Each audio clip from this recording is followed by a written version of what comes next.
ছাত্রছাত্রী, আজ আমরা অত্যন্ত ইন্টারেস্টিং একটা জায়গায় যাব, অঙ্কের একটা বিষয়। বিষয়টা প্রথমেই তোমাদেরকে বলে রাখি, অনুপাত ও সমানুপাত। আর খুব ইন্টারেস্টিং এই জন্য যে আমরা তোমরা এই বোর্ডে লক্ষ্য করছো যে আমরা বিভিন্নভাবে একটা ছোট তাল গাছ দেখি, যেমন বড় তাল গাছ দেখি, তার বাচ্চা তাল গাছ দেখি, একটা বড় মাছ দেখি, সঙ্গে সঙ্গে ছোট মাছ দেখি, বড় বড় পাখি দেখি, ছোট ছোট পাখি দেখি, বড় ফুলও দেখি, ছোট ফুলও দেখি। দেখো এই বোর্ডে দেখবে। আর আমরা আমাদের স্বপ্নের কিছু ছবিও দেখি, সেটা আমরা আকাশে অনেক সময় রকেট দেখি। আবার কেউ যদি তোমরা জানো আমাদের ভারতীয় রকেট যারা বানান ইসরো, সেই ইসরোতে তোমরা যদি একবার যাও তাহলেও সেখান থেকে তোমরা দেখবে যে এক একটা রকেট যে আমরা ছোট্ট ছোট্ট দেখি, সেই রকেটগুলো আসলে কত বড়। এই সমস্ত জিনিস নিয়ে আজ আমরা ক্লাস 10-এর পড়াশোনায় ঢুকছি। আজকের বিষয় অনুপাত ও সমানুপাত, ইংরেজিতে নাম হচ্ছে রেশিও অ্যান্ড প্রপোর্শন। আমরা আজকের এই পড়াশোনাটাকে মূলত 3 ভাগে ভাগ করব। 1 নম্বরেই যাব যে অনুপাত কি, কত রকমের অনুপাত আছে, সমানুপাত কি, কত রকমের সমানুপাত আছে, সেগুলো মাধ্যমিকে কিভাবে আসে, পরীক্ষায় কীরকম প্রশ্ন আসে, সেটা নিয়ে আমরা আলোচনা করব। প্রথমেই যাওয়ার আগে একটু ছোট্ট করে বলে দিতে চাইব যে যেমন আমরা পড়াশোনাটাকে খুব আনন্দময় করে তুলব, সঙ্গে সঙ্গে এটা মাধ্যমিকের নম্বর বিভাজন কেমন সেটাও একটু বলে দেব। প্রথমেই বলি যে এটা একটা অত্যন্ত গুরুত্বপূর্ণ অধ্যায়, অনুপাত ও সমানুপাত। এই অধ্যায় থেকে 1, 2, 3-এর যে শর্ট কোশ্চেন থাকে, অর্থাৎ এমসিকিউ, ট্রু ফলস এবং ফিল ইন দ্য ব্ল্যাঙ্কস, সেখানে 1 1 1 করে 3 মার্কস আসতে পারে। তারপর থাকে 2 মার্কস করে কোশ্চেন নম্বর 4-এ 12খানা কোশ্চেন থাকে, লিখতে হয় 10খানা, সেখানেও একটা কোশ্চেন থাকতে পারে। আর অবধারিতভাবে একটা বীজগণিতের কোশ্চেন থাকে যেখানে অনুপাত এবং সমানুপাতের একটা অঙ্ক থাকে 3 নম্বরের, যেটা অর থাকে সাধারণভাবে। সুতরাং মাধ্যমিকের নিরীক্ষেও আমরা দেখলে বুঝতে পারবো যে এটা অত্যন্ত গুরুত্বপূর্ণ মাধ্যমিকের নম্বর তোলার জন্য, অ্যাজ ওয়েল অ্যাজ এটা খুবই উৎসাহজনক ব্যাপার। আমরা আমাদের প্রকৃতিতে সবসময় এই অনুপাত নিয়ে আমরা দেখি এবং আমরা বিচার বিবেচনা করি। বলছিলাম দেখো, একটা মা মাছ, একটা ওর বাচ্চা পুচকে মাছ, এই যখন আমরা এগুলো আমাদের পুকুরে, নদীতেও দেখি, নদীতে সাধারণত হয়তো দেখতে পাওয়া যায় না, পুকুরে তো প্রায়শই দেখি, বাজারেও দেখি। আর আমরা যখন ড্রয়িং খাতাতে আঁকি তখনও আমরা কিন্তু এভাবেই আঁকি, মা মাছকে খুব স্বাভাবিকভাবে বড় আঁকি আর তার পুচকে মাছকে ছোট আঁকি। ঠিক তেমনি পাখির ক্ষেত্রেও সেই জিনিসটাই দেখি। আর ফুলের ক্ষেত্রে তো যেটা আমাদের খুবই পছন্দনীয়, সেই বড় ফুল ছোট ফুল দেখি, বড় তাল গাছ একটা দেখি, ছোট তাল গাছ দেখি। যে কথা বলছিলাম রকেট, আসলে কিন্তু এক একটা রকেট অনেক বড়, অনেক লম্বা। আমরা আসছি রকেটের প্রসঙ্গে। তার আগে এই যে আমরা বড় এবং ছোট এই ব্যাপারটা দেখছি, এটা আসলে এই যে আমরা এই তাল গাছের দৈর্ঘ্যের সঙ্গে, বড় তাল গাছের দৈর্ঘ্যের সঙ্গে ছোট তাল গাছের দৈর্ঘ্যের একটা আমরা কম্পেয়ার করছি, তুলনা করছি। এটাই হচ্ছে অনুপাত। অর্থাৎ আমরা কিন্তু এই তাল গাছের বয়সের সঙ্গে এই তাল গাছের দৈর্ঘ্যের তুলনা করছি না, এটা আমাদের একটু মাথায় রাখতে হবে যে কোনো জিনিসের। এই যে মাছ, এই মাছের বয়সের সঙ্গে এই মাছের দৈর্ঘ্যের তুলনা করছি না। আমরা মাছের বয়সের সঙ্গে আরেকটা মাছের বয়সের তুলনা করতে পারি। আমরা এই গাছের বয়সের সঙ্গে এই ছোট গাছের বয়সের তুলনা করতে পারি। অর্থাৎ আমরা কোনো একটা রাশিকে যখন তুলনা করে অনুপাত বার করতে যাই, তখন কি করি, কোনো একটা রাশিকে সমজাতীয় কোনো রাশির কত গুণ বা কত ভাগ, এটাই হচ্ছে অনুপাত বলা হচ্ছে। অর্থাৎ আমরা খুব সহজেই বলতে পারি একটা মা মাছ তার বাচ্চা মাছের থেকে আমরা বলতে পারি এর দ্বিগুণ। অর্থাৎ আমরা সেক্ষেত্রে এর অনুপাতকে বলতে পারি 2:1। কোনো কি আইডিয়া আছে? আমরা যে এই যে রকেট আকাশে দেখি, এই আকাশের রকেটকে, আমরা তো মহাকাশের রকেটকে দেখতে পাই না, কিন্তু আকাশে যখন একটা রকেট উড়ে যায়, আমরা সেই রকেটের দৈর্ঘ্য আমরা খুব বেশি হলে দেখি কয়েক ইঞ্চ। আমরা হয়তো 3 ইঞ্চ, 4 ইঞ্চ, খুব বেশি হলেও হয়তো 6 ইঞ্চ পর্যন্ত বা 1 ফুটও যদি দেখতে পাই। কিন্তু তোমরা যদি গিয়ে দেখো একবার এই রকেটের কারখানায়, যেখানে রকেটগুলো তৈরি হচ্ছে, হ্যাঁ, সেই সব জায়গায় আমরা দেখব যে বড় বড় রকেট, এক একটা রকেটের দৈর্ঘ্য প্রায় 200 ফিটের কাছাকাছি। হ্যাঁ, সুতরাং বুঝতেই পারছো এই যে এই রকেটগুলো যখন মহাকাশে পৌঁছে যায় তখন সেগুলো বিন্দুর মতো হয়ে যায় বা দেখাই যায় না। এভাবে আমরা বুঝতে পারি যে আকাশে যে তারাগুলো দেখতে পারি, নক্ষত্রগুলো দেখি, সেগুলো আসলে কত কত বড়। আমরা দেখি কিন্তু একটা বিন্দুর আকারে। আমরা এর থেকেই বুঝতে পারি আমরা যা কিছু দেখি সেটা যখন আমরা খাতায় আঁকি সেটা একটা আনুপাতিক হারে আঁকি। আমরা যখন মানচিত্র দেখি, দেখো এটা তো পৃথিবীর মানচিত্র, আমরা অনেকবার দেখেছি, আমাদের প্রত্যেকের স্কুলে আছে, বাড়িতে আছে। আমরা ভারতের প্রসঙ্গে আসি, শুধু ভারত কেন, যে কোনো প্রসঙ্গে আসি, কিন্তু আমাদের দেশ ভারতেই যদি আমরা আসি তাহলে দেখব যে দেখো ভারত তো নিশ্চয়ই এইটুকু তো নয়।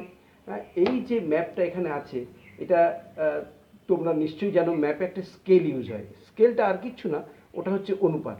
এখানে এখানে এক একক অর্থাৎ 30 লক্ষ গুণ, অর্থাৎ 1:30 লক্ষ, বা আরও একটু সহজ করে বললে হয় যে 1 সেন্টিমিটার, এখানে 1 সেন্টিমিটার সমান সমান 300 কিলোমিটার এর দূরত্ব। অর্থাৎ আমি বলতে পারি এই যে আমরা যে কলকাতা দেখছি, কলকাতা থেকে দিল্লি, এই কলকাতা থেকে দিল্লি এইটা আমরা যদি স্কেলে মাপি এখানে প্রায় 3 থেকে 3.5 সেন্টিমিটার পাবো। অর্থাৎ এই দূরত্ব কিন্তু আসলে 1000 কিলোমিটার প্রায়। তাহলে আমরা বুঝতে পারছি যে আমরা কিভাবে অনুপাতকে কিভাবে আমরা ব্যবহার করছি। এগুলো বোঝাতে গিয়ে একবার ক্লাসে বলেছিলাম ছাত্রছাত্রীদের যে বল দেখি এই অনুপাত আমরা আমাদের ব্যবহারিক জীবনে কোথায় পাই। ও কিন্তু প্রথম একটু ভেবেই ও উত্তর দিয়েছিল কেন, আমরা যে খাবার দাবারগুলো তৈরি করি সেই রেসিপিতে।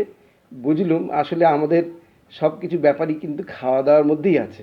হ্যাঁ, অর্থাৎ সে রেসিপির কথাই তার মাথায় আগে এসেছে, যেখানে ইনগ্রেডিয়েন্ট মানে কোনো একটা জিনিস বানাতে গেলে ঠিক কী কী জিনিস কী অনুপাতে লাগে তার মাথায় কিন্তু আগে ওটা এসছে।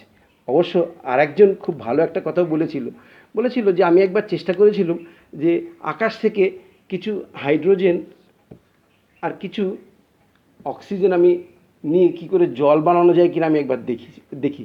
কারণ আমি পড়েছি যে 2 ভাগ হাইড্রোজেন আর 1 ভাগ অক্সিজেনের জল তৈরি হয়। তাহলে দেখি তো একবার জল তৈরি করা যায় কি না। অর্থাৎ 2:1 এইটা যদি হাইড্রোজেন এবং অক্সিজেনের অনুপাত আমি করি তাহলেই তো একটা জল পেয়ে যাব। আমি বলেছিলাম খুব ভালো উদ্যোগ, কিন্তু সাবধানে থাকিস এটা আবার হাইড্রোজেন বোম না বনে যায়। যেটা বলছিলাম যে রকেট একটা অরিজিনাল 144 ফুটের কাছাকাছি রকেটের দৈর্ঘ্য। এইটা আমরা একটা আকাশে দেখি 1 ফুটের মতো। তাহলে আমরা অরিজিনাল এবং আমরা যেটা দেখি অর্থাৎ বাস্তব এবং আমরা যেটা দেখি এই দুটোর মধ্যে অনুপাত হচ্ছে 144:1। তাহলে দেখো এটাই আবার যখন কিনা ওইটা আরও উপরে চলে যায় তখন আমরা আরও একটু কী দেখি, বড় না ছোট, খুব স্বাভাবিকভাবেই খুব ঠিক উত্তর ছোট দেখি। তখন আমরা এটাকে দেখি ধরো 6 ইঞ্চ,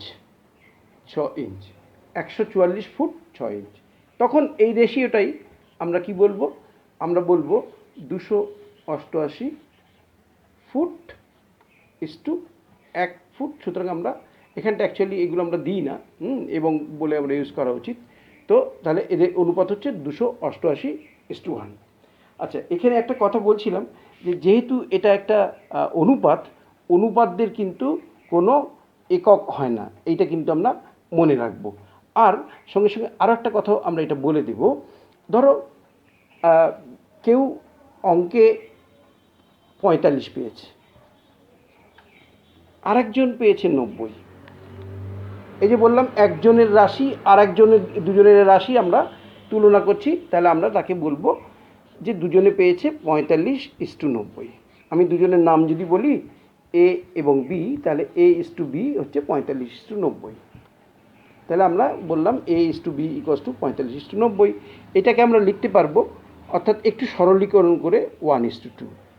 তাহলে 45:90ও যা, 1:2ও তাই। অর্থাৎ আমরা কোনো অনুপাতকে আমরা 2/3 এরকম একটা অনুপাতকে আমরা বলতে পারি 4/6, এরকম বহু কিছু বলতে পারি। আমরা বলতে পারি একে 6/9। আমরা খুব সহজে একে বলা যায় এটাই 2k/3k। অবশ্যই এটা একটু লিখে দিতে হবে যে k ≠ 0। 0 হলে এটা আর ভ্যালিড হবে না। তাহলে আমরা এরকমভাবে এই অনুপাতগুলিকে বলতে পারি যে এরা একের সঙ্গে একজন সমান। অনুপাত আমরা দেখি দু রকমের অনুপাতই আমরা দেখি। হ্যাঁ, একটা একটা হচ্ছে আমরা বলি গুরু অনুপাত, আরটা হচ্ছে লঘু অনুপাত। খুবই সহজ জিনিস। গুরু অনুপাত যেটা যদি আমরা অনুপাতকে এ এবং বি ভাবে বলি, তাহলে when a by b is greater than 1 তখন এটা হয়ে যায় গুরু অনুপাত। গুরু অনুপাত, গুরুদেব বলি না, বড় হয় সেই জন্য। অর্থাৎ যেমন 4/3 এটা একটা গুরু অনুপাত, 5/4 একটা গুরু অনুপাত। খুব স্বাভাবিকভাবেই লঘু অনুপাত তোমরা বুঝিয়ে যেতে পারছো। সেটা কি, যখন a by B less than 1, অর্থাৎ 3/4 কিংবা 2/3, এগুলো সবই হচ্ছে লঘু অনুপাতের উদাহরণ। আমরা এবার যাব ব্যস্ত অনুপাত। ব্যস্ত অনুপাতটা হচ্ছে ঠিক বিপরীত অনুপাতকে বলা হয় ব্যস্ত অনুপাত, যেটার ইংরেজি নাম হচ্ছে, আচ্ছা, ব্যস্ত অনুপাতকে আমরা বলি বিপরীত অনুপাত। ব্যস্ত অনুপাত বা বিপরীত অনুপাত, একে ইংরেজিতে নাম বলি inverse, inverse proportion. Inverse proportion, inverse প্রপোর্শনটা কি, এ বাই বি এর ইনভার্স প্রপোর্শন হচ্ছে বি বাই এ। অর্থাৎ খুব সহজে 3/4 এর ইনভার্স প্রপোর্শন হচ্ছে বিপরীত, ব্যস্ত অনুপাত হচ্ছে 4/3। অর্থাৎ আমরা বুঝতে পারছি যে গুরু অনুপাতকে যদি আমরা ব্যস্ত অনুপাতে করি তাতে ওটা লঘুতে পরিণত হয়। যেমন যদি বলি যে আমরা 2, এটার ব্যস্ত অনুপাত কি, অনেকে এই জায়গাটা খুঁজে পায় না, কিন্তু কেন, 2-এর তলায় তো 1 একটা আছে, তাহলে এর ব্যস্ত অনুপাত আমরা খুব সহজে 1/2 লিখতে পারি। আমরা যদি বলি এর ব্যস্তানুপাত কী, খুব স্বাভাবিকভাবে 1/a হতে পারে। আমরা যদি বলি 1/a এর ব্যস্তানুপাত কী, তাহলে এ হতে পারবে। তো এটাই হচ্ছে ব্যস্তানুপাত। এবার আমরা যাব যৌগিক অনুপাতের ক্ষেত্রে। যৌগিক অনুপাত বা কম্পাউন্ড রেশিও। যৌগিক অনুপাত,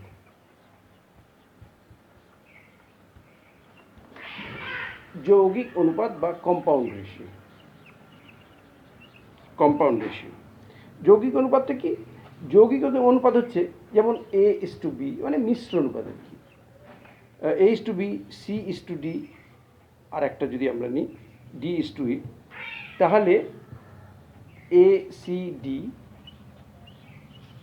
এবং bde, এটাকে যৌগিক অনুপাত বলি। এটাকে এদের যৌগিক অনুপাত বলা হয় বা মিশ্র অনুপাত বলা হয় বা কম্পাউন্ড রেশিও আমরা নাম দিতে পারি। আমরা এভাবে আমরা যৌগিক অনুপাতের বিভিন্ন অঙ্কও কিন্তু পরীক্ষাতে তোমরা ছোট ছোট প্রশ্ন, এমসিকিউ এর প্রশ্ন আসতে পারে। সঙ্গে এই পড়াশোনার সঙ্গে আমরা আরেকটা জিনিস জুড়ে দেব, যেটা একটু আমাদের জানা উচিত, যে কোনো সময়তে এটা কাজে লেগে যেতে পারে। সেটা হচ্ছে duplicate ratio. Duplicate ratio, duplicate রেশিওটা কি, ডুপ্লিকেট রেশিও হচ্ছে a বাই বির ডুপ্লিকেট রেশিও হচ্ছে a²/b²। আর একটা হচ্ছে ট্রিপ্লিকেট রেশিও।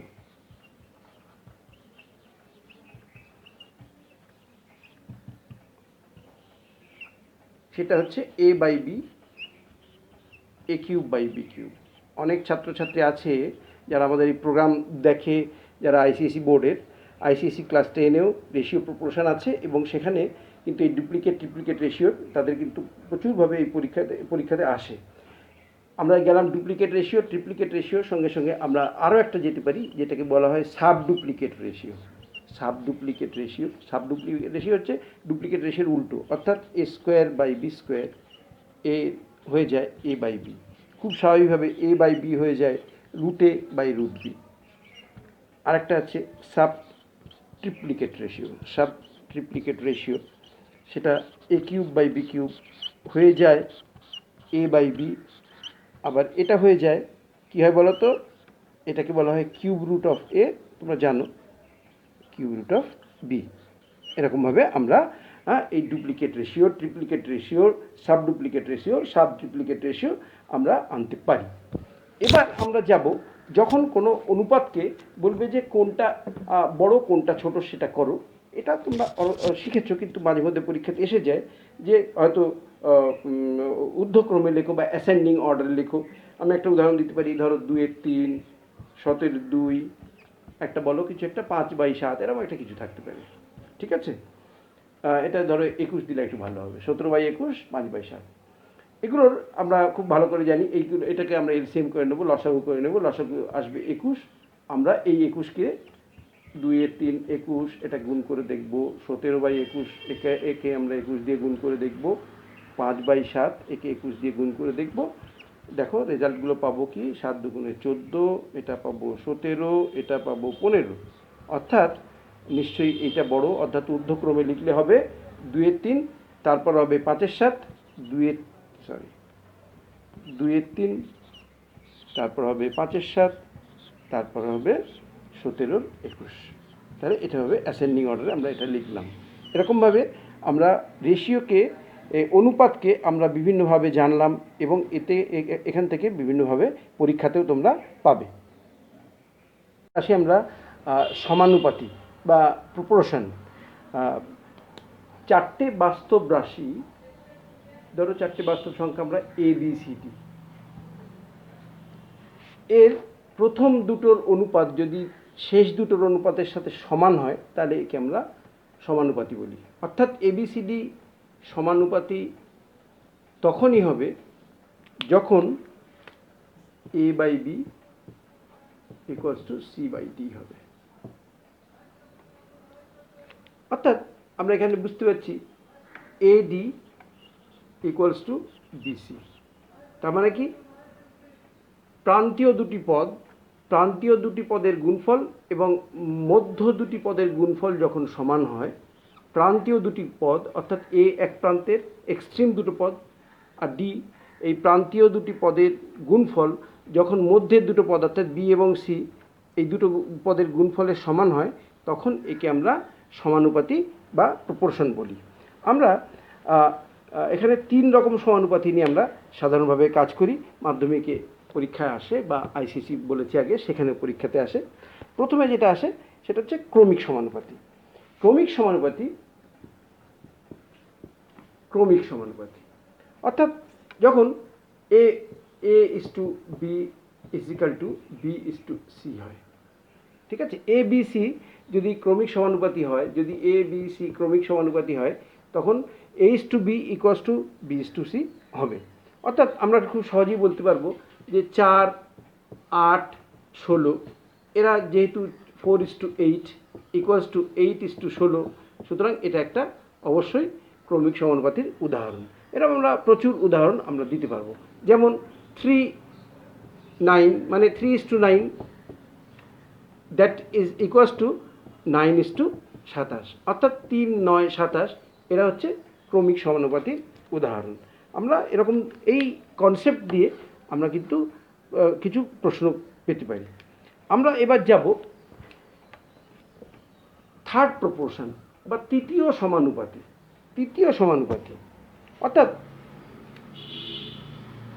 AB এর তৃতীয় সমানুপাতি যদি আমরা C না বলে আমরা যদি X বলি, অর্থাৎ এর তৃতীয় সমানুপাতি বার করতে হবে। সেক্ষেত্রে আমরা বলবো যে এরা যদি সমানুপাতি থাকে তাহলে এর তৃতীয় সমানুপাতি হচ্ছে A/B = B/X, অর্থাৎ X = B²/A। আমরা এখানে একটা উদাহরণ দিতে পারবো বা একটা প্রশ্নও বলি যে 4 এবং 6 এর থার্ড প্রপোর্শন বা তৃতীয় সমানুপাতি কত? সেটা হচ্ছে কত? 4/6 = 6/X। তার মানে আমরা এখান থেকে পেলাম X =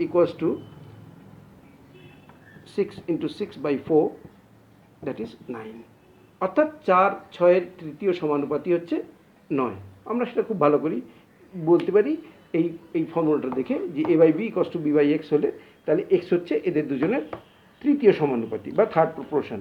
তেমনি আমরা একটা ভেরিয়েবল দিয়েও বলতে পারি, যেমন কি যদি আমরা বলি যে 2AB আর একটা যে কোনো কিছু ধরো 3AB² বা C এরকম একটা কিছু দেওয়া হলো, এর তৃতীয় সমানুপাতি নির্ণয় করো। আমরা তৃতীয় সমানুপাতিটাকে X ধরে নেব।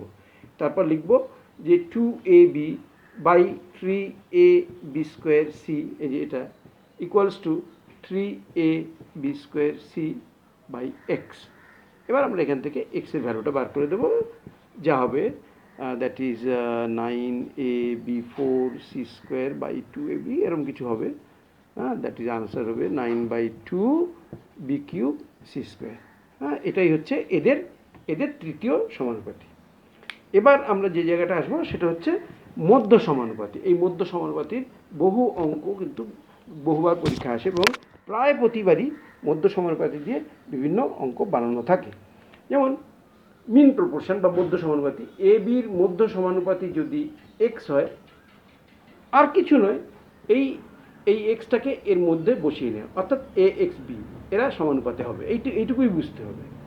অর্থাৎ এটা কী হবে, এ বাই এক্স, এই যে এ বাই এক্স এরা সমানুপাতে হলে এক্স বাই বি,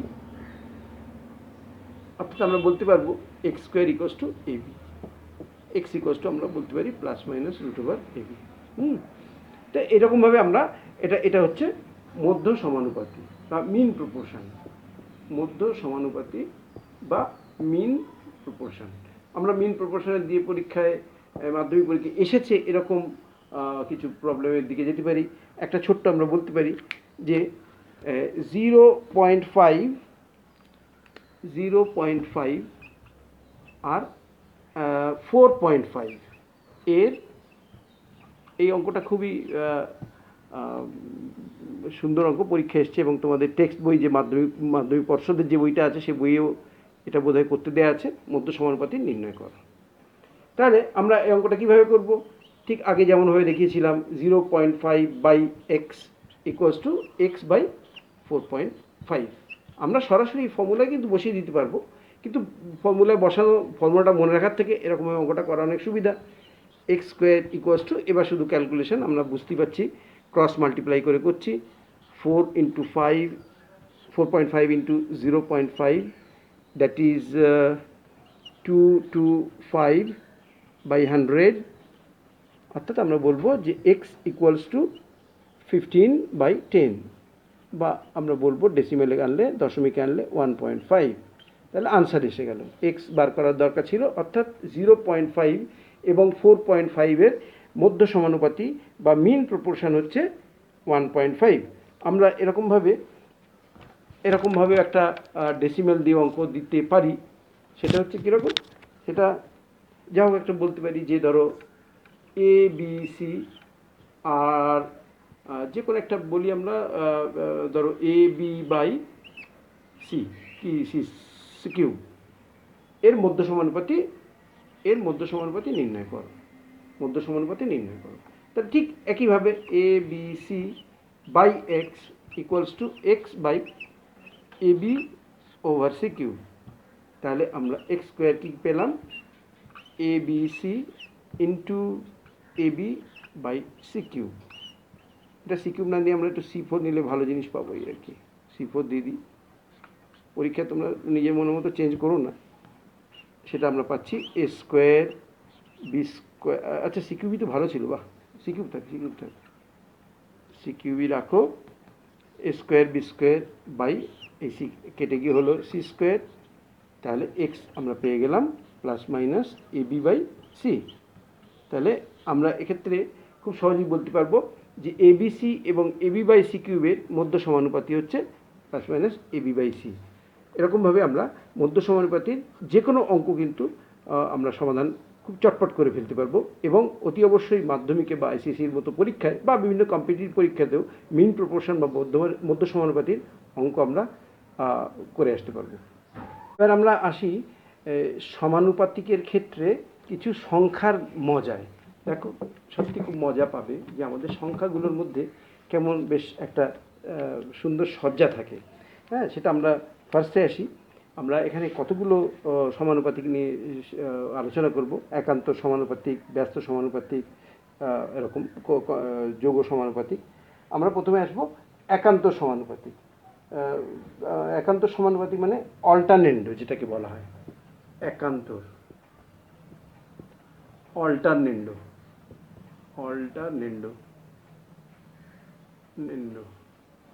ঠিক আছে। অর্থাৎ কোনো সমানুপাতিক a/b = c/d যদি হয়, তাহলে এর একান্তরও হবে, অর্থাৎ দ্বিতীয় তৃতীয় যদি পরস্পর জায়গা চেঞ্জ করে, অর্থাৎ A:C = B:D, এটা আমরা বলতে পারবো। এটাই হচ্ছে অঙ্কের একটা সজ্জার মজা। কেমন কি, A:B, অর্থাৎ A এবং B এর অনুপাত যদি C এবং D এর অনুপাতের সঙ্গে সমান হয়, তাহলে আমরা যদি B এবং C কে পরস্পর চেঞ্জ করি, এই যে আমরা দেখেছি যে A এর সঙ্গে C এনে দিয়েছি আর B এর সঙ্গে D করেছি, তাহলেও কিন্তু আমরা দেখব যে এই অনুপাত দুটিও পরস্পর সমান। আমরা একটা ছোট্ট উদাহরণ দিই, যেমন 2:3 সমান যদি আমরা বলি 10:15, এটা একটা সমানুপাতিক আমরা জানি। তাহলে আমরা কি বলেছি, দ্বিতীয় এবং তৃতীয় পরস্পর চেঞ্জ করবে, অর্থাৎ 2 এর সঙ্গে আসবে 10 এবং 3 এর সঙ্গে আসবে, অর্থাৎ 3 যাবে 15 সঙ্গে। সেক্ষেত্রে এটাও কিন্তু ভ্যালিড, আমরা এটাকে বলতে পারবো। এখন কথা হচ্ছে এটা কেন, খুব স্বাভাবিক। আমরা একটু যদি করে দেখি, দেখো অঙ্ক করে দেখেন যে A:B মানে হচ্ছে A/B = C/D। তার মানে এখানে আমরা দেখেছি AD = BC, মানে আমরা জানি যে সমানুপাতের প্রান্তীয় দুটি পদের সঙ্গে থাকে, দুটি গুণফলের সমান থাকে, অর্থাৎ AD = BC হয়। প্রান্তীয় দুটি পদ AD আর মধ্য দুটি পদ BC, এদের দুজনের গুণফল সমান থাকে। আমরা এক্ষেত্রেও কিন্তু একই জিনিস আমরা দেখতে পাবো। দেখি A/C = B/D, আমরা এখানেও দেখলাম সেই AD = BC। তাহলে এটা এখন আমাদের কাছে মনে হচ্ছে এটা এমন কি, কিন্তু এটা যারা এটা বের করেছিলেন, আবিষ্কার করেছিলেন, প্রথমে এই সম্পর্কটা অনুধাবন করেছিলেন, তারা কত মহান কাজ করেছিলেন সেটা আমরা এর অঙ্কের ক্ষেত্রে এসে বুঝতে পারি, যে অঙ্কের এই মজাটা কিন্তু একান্তর প্রক্রিয়ার ক্ষেত্রে আমরা দেখতে পাই। আমরা দ্বিতীয় যাব ব্যস্ত প্রক্রিয়া বা ইনভার্টেন্ডো। ব্যস্ত প্রক্রিয়া। ব্যস্ত মানে আগেই বলেছি বিপরীত, বা ইনভার্টেন্ডো। ইনভার্ট মানে উল্টো, ইনভার্টেন্ডো অর্থাৎ A:B যদি হয়, তাহলে এর ব্যস্ত অনুপাতে আমরা বলবো এটা B:A হবে। খুব সহজ কথা। অর্থাৎ 2:3 হলে এর ব্যস্ত অনুপাত হয়ে যাবে 3:2। কেউ একটা কারোর সাথে A এবং B তারা রেজাল্ট করেছিল, যে পেয়েছিল, একজন পেয়েছিল 70, আরেকজন পেয়েছিল 90। যদি অ্যানুয়াল পরীক্ষায় গিয়ে উল্টে যায়, তখন এদের ব্যস্তানুপাত হয়ে যায়, তখন আমরা অবশ্যই বলবো 90:70। অর্থাৎ A:B যে রেজাল্ট হাফ ইয়ারলিতে করেছিল, তাদের যে অনুপাত ছিল, তারা গিয়ে এখানে গিয়ে উল্টে গেল, অর্থাৎ এটা ব্যস্তানুপাতে পরিবর্তন হলো। আমরা এটাকে বলবো ইনভার্টেন্ডো। এবার যেটা যাবো সেটা হচ্ছে কম্পোনেন্ডো। কম্পোনেন্ডোর বাংলা হচ্ছে যোগ প্রক্রিয়া, খুব ইম্পর্টেন্ট। কম্পোনেন্ডো বা যোগ প্রক্রিয়া, সেটা কি, সেটা হচ্ছে যদি ABCD পরস্পর সমানুপাতে থাকে, অর্থাৎ আমরা বলবো A:B = C:D যদি হয়, তাহলে আমরা বলবো যে A+B/B = C+D/D, এই কথাটা আমরা লেখা যায়। এটাই হচ্ছে যোগ প্রক্রিয়া, ঠিক আছে। আচ্ছা, এটাও কিন্তু কোনো খুব ম্যাজিকের ব্যাপার কিছু নয়। এটা কি হয়েছে, এটা হচ্ছে আমরা এখান থেকে যদি দেখি যে A/B = C/D এটা ছিল। এবার এই দুপক্ষের সঙ্গে আমরা 1 যোগ করে দিই, উভয় পক্ষের সঙ্গে আমরা 1 যোগ করি, তাহলে এখানে পাচ্ছি A+B/B = C+D/D। তাহলে আমরা কিন্তু এইভাবে আমরা প্রত্যেকটা ফর্মুলা আমরা এভাবে এস্টাবলিশ করতে পারি। সুতরাং এটা আমরা বললাম কি, কম্পোনেন্ডো বা যোগ প্রক্রিয়াটা কি, ABCD পরস্পর যদি সমানুপাতি হয়, তাহলে আমরা বলতে পারবো যে A+B/B = C+D/D, এরা পরস্পর সমান। আমরা এটা দিয়ে কিছু অঙ্ক করতে পারবো। এবার আমরা যাব ডিভিডেন্ডো বা ভাগ প্রক্রিয়া বা ডিভিডেন্ডো বা ভাগ প্রক্রিয়া, ঠিক এর উল্টোটা। অর্থাৎ ABCD যদি পরস্পর সমানুপাতি হয়, তাহলে অর্থাৎ a is to b equals to c is to d হবে, এবং সেক্ষেত্রে আমরা লিখতে পারবো a minus B whole by B equals to C minus D whole by D. আমরা এটাতে বলতে পারবো। আমরা এটা করলাম কীভাবে? ঠিক এর উল্টোভাবে আমরা দেখেছি যে a by B equals to C by D, এটা আমরা যেহেতু সমানুপাত লিখেছি আমরা দুপক্ষে এক বিয়োগ করে দিলেই কিন্তু আমরা এটা পেয়ে যাব a minus B equals to C minus D by D. আমরা এটা পেয়ে যাবো এরকমভাবে। আচ্ছা, এটা গেল ভাগ প্রক্রিয়া বা ডিভিডেন্ডো। আমরা কম্পোনেন্ডো ডিভিডেন্ডো দুটোকে একসাথেও বলতে পারি, সেটা হচ্ছে যোগ ভাগ প্রক্রিয়া। কম্পোনেন্ডো ডিভিডেন্ডো আমরা বলি, এটাকে আমরা বাংলায় বলি যোগ ভাগ প্রক্রিয়া। এই যোগ ভাগ প্রক্রিয়াটা কিন্তু ভীষণ একটা ইম্পর্টেন্ট, অর্থাৎ এ বি সি ডি পরস্পর যদি সমানুপাত হয় তাহলে আমরা বলতে পারবো a প্লাস বি অর্থাৎ is to B equals to C to D, এবং পরক্ষণেই আমরা বলতে পারবো a plus B by a minus B equals to C plus D over C minus D. ঠিক আছে, আমরা এক্ষেত্রে একটা অঙ্ক ছোট্ট করে এখানে করে নিতে পারি। যেমন আমি আসি, যদি এই ফর্মুলাটা কাজে লাগিয়ে, অর্থাৎ কম্পোনেন্ডো ডিভিডেন্ডো প্রক্রিয়া কাজে লাগিয়ে, যে পি ইস টু কিউ যদি আর ইস টু এস হয়, তাহলে প্রমাণ করো, বিশ্ববিদ্যালয় পরীক্ষাতে আসে কয়েকবার, P square plus Q square over P square minus Q square equals to R square plus S square over R square minus S square. এটা প্রমাণ করো, এটা প্রমাণ করো, এটা প্রমাণ করতে হবে। অর্থাৎ যদি এটা হয়, if P is to Q equals to R is to S, then prove that P square plus Q square over P square minus Q square equals to R square plus S square over R square minus S square. আমরা এই অঙ্কটা প্রথমে কীভাবে যেতে পারি দেখো, কত সহজভাবে আমরা করতে পারি। প্রথমে আমরা দেখেছি যে পি ইস টু কিউ মানে P by Q equals to R over S. প্রথমে আমরা একে উভয় পক্ষকে বর্গ করে পাই। একটু এখানে আমরা সঙ্গে সঙ্গে যে আমরা ওর উপর অপারেশনগুলো করছি এখানে লিখে দেবো যে উভয় পক্ষকে, আমি একটু শর্টে লিখলাম, উভয় পক্ষকে বর্গ করিয়া পাই। ঠিক আছে, উভয় পক্ষকে বর্গ করিয়া পাই। কি পেলাম? P square by Q square equals to R square by S square. এবার আমরা এটাকে সরাসরি যোগ ভাগ প্রক্রিয়া যাই। কেউ কেউ আবার প্রথমে যোগ করে তারপর ভাগ প্রক্রিয়া করে। আমরা একেবারেই এখানে লিখতে পারি যোগ ভাগ প্রক্রিয়া দ্বারা, অর্থাৎ কম্পোনেন্ডো ডিভিডেন্ডো প্রক্রিয়া দ্বারা একদম এটা লিখে আমরা অঙ্কটা করে দিতে পারি। হ্যাঁ, দ্বারা P square plus Q square over P square minus Q square equals to R square plus S square, ভুল করে আবার S square minus R square নয়, R square minus S square. অর্থাৎ বাঁ দিকেও ঠিক যে ক্রমে লিখবো, P square plus Q square by P square minus Q square equals to R square plus S square over R square minus square. দেখো, এটা আমরা সুন্দর একটা প্রমাণ করে দিতে পারলাম। এরকমভাবে কিন্তু আমরা 3 নম্বরের অঙ্কগুলো এই কম্পোনেন্ডো ডিভিডেন্ডো দিয়ে বেশ কিছু অঙ্ক পরীক্ষাতে আসে। আর আরও একটা প্রক্রিয়া আসে যেটাকে আমরা বলি সংযোজন প্রক্রিয়া। সংযোজন প্রক্রিয়াটাও পরীক্ষাতে আসে এবং যেটাও খুব ইন্টারেস্টিং, সেটা হচ্ছে a1 by b1 equals to a2 by b2 equals to a3 by b3 এবং সো অন যদি হয়, তাহলে আমরা এর সমান এটাকে আমরা একটু সংযোজন প্রক্রিয়া বলা হয়, সংযোজন বা অ্যাডেন্ডো।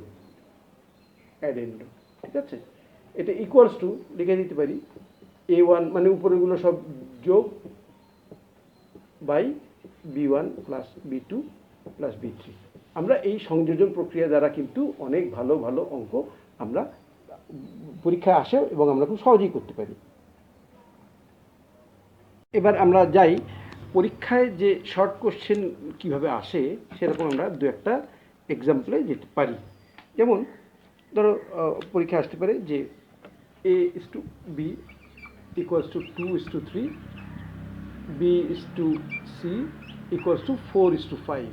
এই অঙ্কেতে আসতে পারে যে a is to b is to c বার করো, কিংবা a is to c বার করো, কিংবা এই ধরনের কোশ্চেন আসতে পারে। যাই হোক, তো আমরা এটা কীভাবে সলভ করছি, খুবই সহজ। a by b 2 is to 3, তাহলে আমরা লিখি একটু এরকমভাবে নিচে নিচে করে লিখলেই খুব সহজে করা যায়। a বাই b 2/3 আর b বাই c, অর্থাৎ এখান থেকে আমরা লিখছি 4/5। একটাই কাজ এখানে, এই যে বি দেখো এখানে একটা 3 দেখছি, এখানে 4 দেখছি, এই দুটোকে একই রাশি করতে হবে। সেটা কি করব? তাহলে আমরা এখানে যদি আমরা 4 দিয়ে গুণ করে দিই, আর যে কোনো গুণ করতে হবে মনে করতে হবে যে এই একই জিনিস দিয়ে উপর নিচকে গুণ করা উচিত। অর্থাৎ 4 দিয়ে গুণ করলে হবে 8/12, আর এখানে কি দিয়ে গুণ হবে? খুব স্বাভাবিকভাবেই এখানে 3 দিয়ে গুণ হলো। তাহলে উপর নিচ একই জিনিস দিয়ে গুণ করতে হয় আমরা জানি। তাহলে হয়ে গেল B/C 12/15। আমাদের কাজ উদ্দেশ্য সফল হলো। আমাদের উদ্দেশ্য কী ছিল? উদ্দেশ্য ছিল যে বিকে একই করা। সুতরাং বি দুটোই 12 হয়ে গেছে। সুতরাং আমরা এখান থেকে ফার্স্ট কোয়েশ্চেন A/B/C আমরা বলতে পারবো 8:12:15। আর এবার এখান থেকে A/C আমরা খুব সহজেই বলতে পারবো যে 8:15। ঠিক আছে? তাহলে এভাবে আমরা কিন্তু খুব সহজে 1 নম্বরের প্রশ্নের উত্তরগুলো আমরা করতে পারি। যেমন আমরা এরকমভাবেও প্রশ্ন আসতে পারে যে দুটোর অনুপাতের সঙ্গে, আমি একটা উদাহরণ বলি। ধরা যাক 5:3, এর উভয় পদের সঙ্গে, এর উভয় পদ মানে এই যে উভয় পদের সঙ্গে কত যোগ করলে যোগফলের অনুপাত হবে 7:6। কি বললাম? 5:3। মনে করি আমরা এখানে একটু লিখে নিতে হবে, let X be added with the whole of the both of the terms. অর্থাৎ এক্স আমরা যোগ করছি দুটো পদের সঙ্গেই, অর্থাৎ 5 + x বাই 3 + x। এই কথাটাই বলা হয়েছে, এই যে উভয় পদ কথাটা সেটাই বলা হয়েছে, 5/x + 3। তাহলে নূতন অনুপাতটা হয় 7:6। তাহলে আরামে এখান থেকে লিখে দিলাম 7/6। এবার এই অঙ্কটা তো হয়ে গেল 30 + 6x = 21 + 7x। আমরা এক্ষেত্রে বলতে পারি x 7x মানে x = 9। অর্থাৎ উভয় পদের সঙ্গে আমরা যদি 9 যোগ করি তাহলে যোগফল অনুপাত হয়ে যাবে 7:6। আমরা এরকমভাবে খুব সহজে উত্তর বার করতে পারি। এছাড়াও মানে এই যে এই কনসেপ্ট দিয়ে কিন্তু প্রচুর অঙ্ক উদাহরণ আছে, যেটা তোমরা নিশ্চয়ই বাড়িতে অনুসরণ করবে, দেখবে। আমি আর একটা অঙ্ক তোমাদের দিতে চাইছি, যেটা কিন্তু এখনও পর্যন্ত মাধ্যমিকে তেমনভাবে আসেনি, কিন্তু মাধ্যমিক পরীক্ষায় যে কোনো সময় চলে আসতে পারে, আইসিসি পরীক্ষাতে এসেছে। সেটা হচ্ছে 1 টাকার একটা নোট। দেখো একটা অনুপাতের সঙ্গে মানে সংখ্যার অনুপাতের সঙ্গে তার অর্থমূল্যের অনুপাত কিভাবে মেশানো থাকতে পারে। 1 টাকা 50 পয়সা। একবার এটা অঙ্কটা দিতে গিয়ে কয়েকদিন আগে একটি ছেলে বলেছিল যে স্যার 50 পয়সা তো বাজারে পাওয়া যায় না, তাহলে কী হবে? আমি বললাম যে অনেকে যারা প্রশ্ন দেন না, তারা সব এইগুলো সব দেখেন যে তোরা কখন দেখেছিস কি না। এই যে 1 টাকা 50 পয়সা 25 পয়সা, এই 3টে পয়সার কোয়েশ্চেনে দিয়ে দিয়েছে। এই 3টে পয়সার সংখ্যার অনুপাত হচ্ছে, মনে করো দিয়ে দিচ্ছে 1:2:4। এদের বার করতে হবে কি? এদের অর্থমূল্যের অনুপাত কি। খুবই সাধারণ অঙ্ক, কিন্তু খুব অসাধারণভাবে সব অনেক সময় আমাদের একটু আগে থেকে রেডি না থাকলে ভুল টুল করে আসে বা ছোটো ছোটো মিস্টেক হয়, কিন্তু আমাদের যারা আগে থেকে প্রিপেয়ার করে তারা তো ভুল করে না। সুতরাং আমরা এখানে অর্থমূল্যের অনুপাতটা আমরা বার করব। আমরা সেক্ষেত্রে করব কি, যেহেতু এটা 1:2:4 আছে, তাহলে মনে করি যে সংখ্যার অনুপাত এরকমভাবে আছে। সংখ্যার অনুপাত আমরা একটু রিঅর্গানাইজ করে নেব। সেটা হচ্ছে k:2k 4k। 1:2:4 যদি সংখ্যার অনুপাত হয়, তাহলে k:2k 4k আমি বলতেই পারি। হ্যাঁ, একটা কথা অবশ্যই লিখতে ভুলবো না, সেটা কি বলতো? k ≠ 0, এই কথাটা লিখে নে। তাহলে এখন আমাদের এইটা হচ্ছে, আমি বলতে যাচ্ছিলাম যে নতুন অনুপাত, কিন্তু এটা আদৌ নতুন অনুপাত না, বরং এই অনুপাতের একটা সংস্করণ। ঠিক আছে? 1:2:4কে লিখলাম 1 × k 2 × k 4 × k। এটা এবার যেহেতু 1 টাকা, এবার আমরা লিখব এদের অর্থমূল্যের অনুপাত। দেখো, অর্থমূল্যের অনুপাত হলো, তাহলে এইটা প্রথমটা হচ্ছে 1 টাকা। 1 টাকার অর্থমূল্য কত? আমরা এটাকে প্রত্যেক পয়সায় কনভার্ট করব, তাহলে নিশ্চয়ই আমরা এটাকে 100 দিয়ে গুণ করতে হবে। তাহলে এটা অর্থমূল্যের অনুপাতে 1 টাকার অনুপাত হচ্ছে 100k। এই 2k এটা কার? এটা 50 পয়সা। তাহলে এটা হচ্ছে 2k কে আমরা 50 দিয়ে মাল্টিপ্লাই করব, গুণ করব। এবার আসি 4k কার জন্য? 25 পয়সার জন্য। তাহলে 4k × 25। এই হয়ে গেল অর্থমূল্যের অনুপাতে আমরা ভাগ করে দিলাম। সুতরাং এবার এখানে আমরা দেখব অনুপাতটা কী দাঁড়াচ্ছে। 100K ইস টু, এটাও 100K হয়ে গেল, বাহ, এটাও 100K হয়ে গেল। সুতরাং আমরা খুব ভালো একটা উত্তর পেয়ে গেলাম 1:1:1। দেখো, প্রশ্নটা ছিল 1 টাকা 50 পয়সা এবং 25 পয়সা করে একটা ব্যাগে রাখা আছে 1:2:4 অনুপাতে, এত এত সংখ্যার অনুপাতে। তাদের অর্থমূল্যের অনুপাতটা কেউ জিজ্ঞেস করছে। তাহলে আমরা সেক্ষেত্রে এইভাবে করে দেখিয়ে দিলাম যে তাদের অর্থমূল্যের অনুপাত কিন্তু 1:1:1। দেখো, আমরা এই ধরনের বেশ কিছু ভালো অঙ্ক আসে, আমি একটা বা দুটো অঙ্ক করার একটু চেষ্টা করছি। সেটা হচ্ছে x equals to 8ab by a plus B হলে x plus 4a by x minus 4a plus x plus 4b by x minus 4b, এটার মান কত বা 2 প্রমাণ করো, এরকম অঙ্ক আসে। আমরা এক্ষেত্রে আমরা যেটা বলছিলাম যে একটু আগে শিখছিলাম যে কম্পোনেন্ট অফ ডিভিডেন্ড, আমরা তার আশ্রয় নেব। এটাকে ফার্স্ট লিখবো, এটাকে লিখতে পারি, দেখো খুব ভালো করে দেখো, এই লেখার মধ্যেই হচ্ছে মুন্সিয়ানা। সেটা হচ্ছে এখানে আমরা লিখবো x বাই, প্রথমে লিখবো 4a, তাহলে x বাই 4a যদি এখানে নামাই তাহলে এখানে নিশ্চয়ই 2b by a plus b এইটা থাকবে। এখানে আমি এই বিটাকে কেবল ভাঙলাম, একটা 4a এখানে লিখলাম, একটা 2b এখানে লিখলাম। আরেকবার করে লিখবো x by 4b equals to 2a, নিশ্চয়ই 2a হয়ে যাবে, আর a প্লাস b। এটা কেন লিখলাম? এটা যেহেতু আমরা বুঝতে পারছি যে এইটা দেখেই, এই চেহারাটা দেখেই আমরা বুঝতে পারছি এখানে একটা কম্পোনেন্ট অফ ডিভিডেন্ডের গন্ধ আছে। সুতরাং আমরা x বাই 4 এখানে যেই কম্পোনেন্ট অফ ডিভিডেন্ডও করবো, তোমরা খুব সহজেই বুঝতে পারছো যেটা হয়ে যাবে x plus 4a by x minus 4a equals to 2b plus a plus b by 2b by a minus b। আবার ঠিক একটাও এরকমভাবে হবে, এবং এই দুটো কিন্তু যোগ করে দিলে তোমরা খুব সহজেই এটার 2 উত্তর পেয়ে যাবে। এরকমভাবে তোমরা খুব সহজে অঙ্কগুলো করে ফেলতে পারো। আমরা আর একটা সংযোজন প্রক্রিয়ার মাধ্যমে একটা অঙ্কে যাব, যেটা ভীষণভাবে পরীক্ষাতে আসে।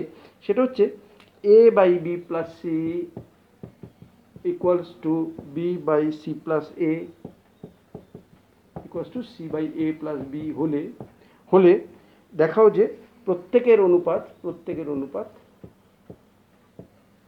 অনুপাত হাফ হাফ আনতে হবে, আরেকটা আনতে হবে, অথবা A equals to B equals to C. খুব ইম্পর্টেন্ট অঙ্ক এটা, একবার দুবার মাধ্যমিক পরীক্ষা তো এসে গেছে। হ্যাঁ, সেটা আমরা খুব চটপট দেখব। দেখো, এইটা যদি আমরা লিখে দিয়ে আমরা লিখব যে সংযোজন প্রক্রিয়া দ্বারা পাই, দেখো এটা জাস্ট এখানে একটু লিখতে হবে, সংযোজন প্রক্রিয়া দ্বারা পাই, কি পাই দেখো খুব ভালো করে লক্ষ্য করো, a plus B plus C, উপরগুলো যোগ হয়ে যায় a plus B plus C, নিচেরগুলো যোগ হয়ে গেলে হবে B plus C plus C plus A plus B. অর্থাৎ আমরা খুব সহজেই বলতে পারবো a plus B plus C equals to, এখানে দেখবে যে 2a আছে, তারপরে 2 একটা কমন নেওয়া যাবে কারণ 2b আছে আর 2c আছে, তাহলে 2 of a plus B plus C. এখানে আমরা এ প্লাস বি প্লাস সিটা আমরা যদি ক্যান্সেল করে দিই তাহলে হাফ পাবো। হ্যাঁ, এখানে একটু লিখে দেবো যে a plus B plus C not equals to 0, এই কথাটা লিখে দিই, নাহলে এটা আমরা ক্যান্সেল আউট করতে পারবো না। এক্ষেত্রে আমরা একটা পেয়ে গেলাম, অর্থাৎ এটা কিন্তু প্রত্যেকের অনুপাত পেয়ে গেলাম হাফ, কারণ আমরা প্রত্যেকের ইকুয়ালস টু করে এইটা লিখেছি। এবার আমরা এর সেকেন্ড পার্টে a equals to B equals to C এটাতে যাব। এটাতে যাওয়ার সময় আমরা দেখব কী করবো, আমরা এই যে কোনো এই সব কটাতে একবার করে এই হাফ যে পেয়েছি এটা বসিয়ে দেবো, অর্থাৎ a by B plus C এটা ভ্যালু পেয়েছি হাফ, অর্থাৎ আমরা এখান থেকে 2a equals to B plus C এই একটা পাচ্ছি। আবার ওখান থেকে খুব স্বাভাবিকভাবে পাবো 2b equals to C plus A, আবার পাবো 2c equals to A plus B. আমরা কিন্তু এই তিনটে থেকে খুব সহজেই যোগ করে দিয়ে আমরা কিন্তু এখান থেকে দেখিয়ে দিতে পারবো যে a equals to B equals to C, এটা আমরা প্রমাণ করে দিতে পারবো। সুতরাং আমরা এরকমভাবে অনুপাত এবং সমানুপাতের অঙ্কগুলো খুব সহজে এবং মজা করে আনন্দ করে আমরা অঙ্কগুলো করতে পারবো। তোমাদের আরও একবার জানিয়ে রাখি, তোমাদের কোনো রকম সংশয়, কোনো রকম প্রশ্ন থাকলে তোমরা প্রশ্ন পাঠাও, তোমাদের সংশয়ের কথা জিজ্ঞেস করো, আমরা খুশি হব। অনেক অনেক ধন্যবাদ।